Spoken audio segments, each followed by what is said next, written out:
previous reviews, I don't particularly like hidden picture games. I've reviewed 2 hidden picture games before, Mortimer Beckett and Ultimate I Spy. The main reason I don't like these type of games is they frustrate me. The things that you're looking for are usually too small to see, or they're too well hidden, and it's easy to lose the game and you'll have to start all over from the beginning.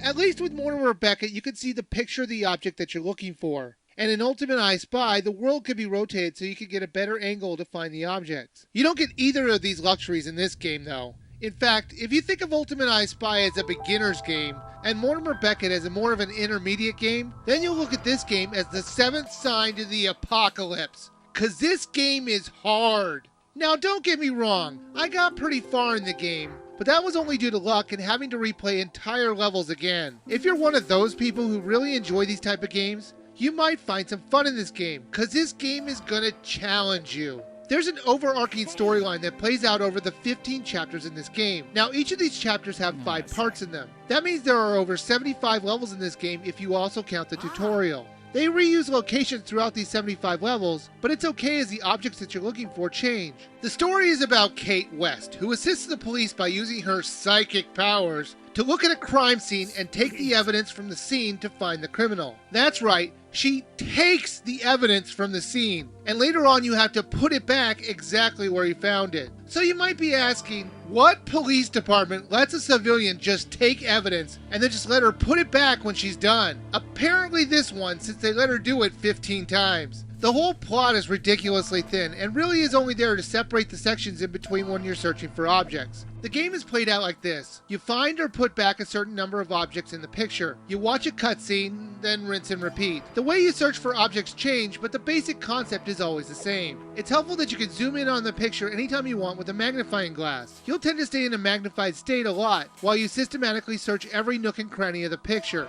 The chapter first starts out like a normal hidden picture game. They give you a number of objects you have to find in a time limit, and a few locations to find them in. Then after you find the objects, you find out that only a couple of them are actually useful.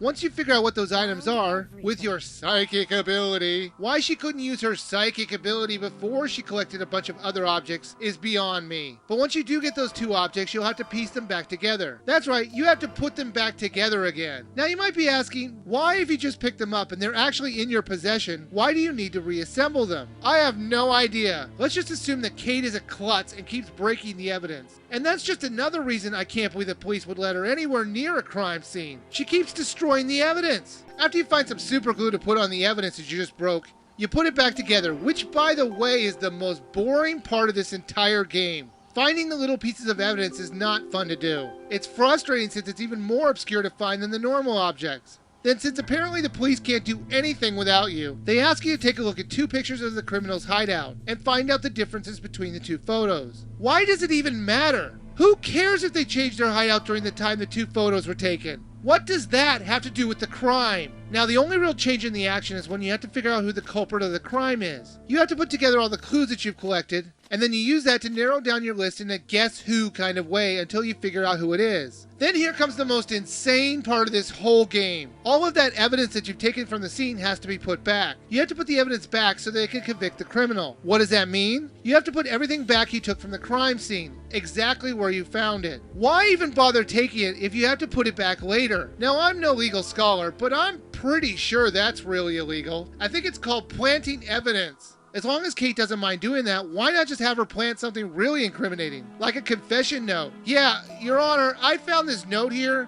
It says the defendant did it. What? No. It was here the whole time. Trust me.